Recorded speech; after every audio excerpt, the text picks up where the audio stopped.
Today, it's borrow, borrow, borrow, and it's the same for the government. And as I told you before, we've had such changes in this country that's hard to keep up with. I'm very lucky, and you're luckier than I am. You're luckier that you have me to listen to. You are luckier than I am. I'm lucky that God has kept me alive this long. Thank God, knock wood. And you're lucky that I'm here with the wisdom that I can share with you. And all of the decades I've been here in America watching the world go around. And I've seen things change. And I can put things together. I have an uncanny gift for watching very complex occurrences and reducing them to the simplest terms. And I didn't say simpleton terms. I said to the simplest terms. Because I learned in my years in science that the essence of science was reducing things to the simplest terms in order to understand them. I learned from some great men in science, some men you never heard of, who you will never hear of, in fields you're not interested in, but they were geniuses nevertheless. They would come to my desk and sweep all the rubbish away and say, listen, here's how to figure this out. They were old school. They taught me to stop the rubbish and stop the detailed calculations and use common sense, the way Einstein did it. Einstein used common sense to come up with the theory of relativity. He didn't need complex models to discover it, and nor did he need computer modeling to understand the theory of relativity. He created it out of his head because he had a great mind. And so what I'm telling you is this is not as complex as they're making it. These guys have specialized in hoodwinking investors, number one, into following them. And believe me, I go back so far that I know what a boiler room is on Wall Street. I knew someone who was in the boiler room business. He eventually went to jail. I've also watched The Sopranos. I know what a boiler room is. Now you say, well, these guys are not running a boiler room. Yes, they are. What was called a boiler room in the 60s is what an investment bank is today.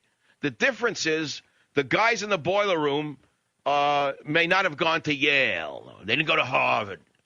Maybe their suits were a little sharper and their collars were a little higher. You know what I'm saying? They didn't go to the same schools, and they spoke with a little rougher accent. But make no mistake about it, a boiler room in the 60s is what these investment banks are today. They're selling garbage, and they had people investing in garbage, and then they were trading the garbage for more garbage and making money on every trade. And now suddenly the house of cards is collapsing, and these boiler room operators are coming to us and saying, give me a check for $700 billion. So Congressman Issa says, no way this is going to happen. God bless him. You got Senator Bunning saying, what, are you kidding me? This is socialism. God bless him. Then you got even Charles Schumer, liberal Democrat, saying, well, how about a compromise, Hank? How about if I give you $150 billion to continue running the casino? And Hank says, no, I need the whole $700 billion even though I won't spend it.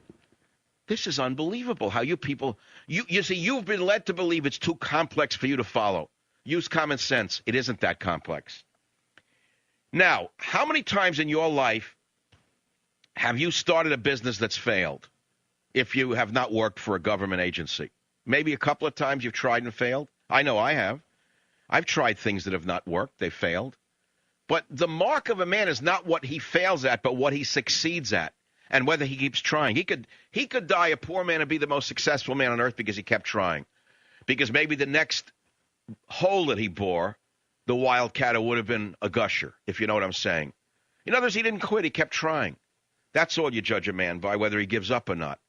And so what I'm saying to you is, take a look at what's going on. Use common sense. Use household economics. Use Adam Smith's economics. Whatever you want to do, use any simple model and apply it to this matrix that they're putting in front of you, and you'll come up with the right answer. And what you're saying is, wait a minute. They've spent money that isn't theirs over and over again. They used instruments, fiduciary instruments that didn't exist a few years ago, and it's all collapsed around them. And so, therefore, now they want us to bail them out, and we should say no. Let them go out of business. They're saying they'll pull the whole country down with them. Are you sure of that? Are you sure they'll pull the whole country down with them? I'm not so sure of that. In fact, I think it would be healthy for the country to see a few banks go out of business. I mean these Wall Street investment banks. What's the big deal? What does it matter to me if they go out of business? Now, of course, when it comes to commercial banks, we can't afford to see that happen. Okay? What if you have your life savings in a savings bank, or you've put it into T-bills? We absolutely can't afford to see that happen. But why are we to assume that the collapse of another two investment banks is going to bring down the entire commercial banking system? Why? Why should we believe that? Now I'll take your calls on the Savage Nation. One man's opinion, the Savage Nation. Las Vegas, Ruth, welcome to the program. What do you think? Hello, Mr. Savage. You know, I'm one of those mentally defective liberals who's about to register independent, and I listen to you because of your grasp of history and your intelligence. I mean, you're so right on. I cannot believe some of the things. Well, do I make sense today or don't I? Oh, good heavens, yes. We're supposed to bail out the criminals and make the naive people that fell for it suffer. Is that what they want us to do? Yeah, I'm saying there are consequences to bad behavior. Hasn't that been the lecture of the conservative movement forever now? Let the child pay the consequences for a behavior. Let him go to jail. Let them work it out. That's how we raise children. In other words, when kids got into a little tussle, when the kids were young, we had a rule. Well, let them fight it out. Let them push each other till one wins or whatever, and you stop it if it gets too bad. You know what I'm saying?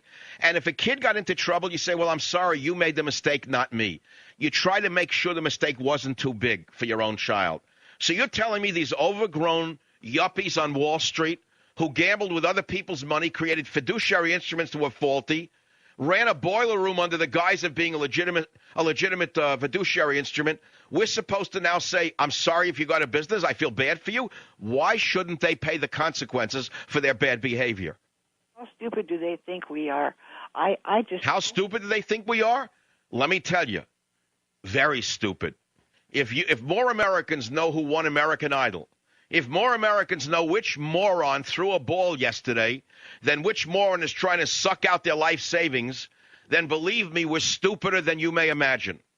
And, of course, as a great wit of the 1920s wrote, no one has ever gone broke by underestimating the intelligence of the average American. I'll be right back. Savage.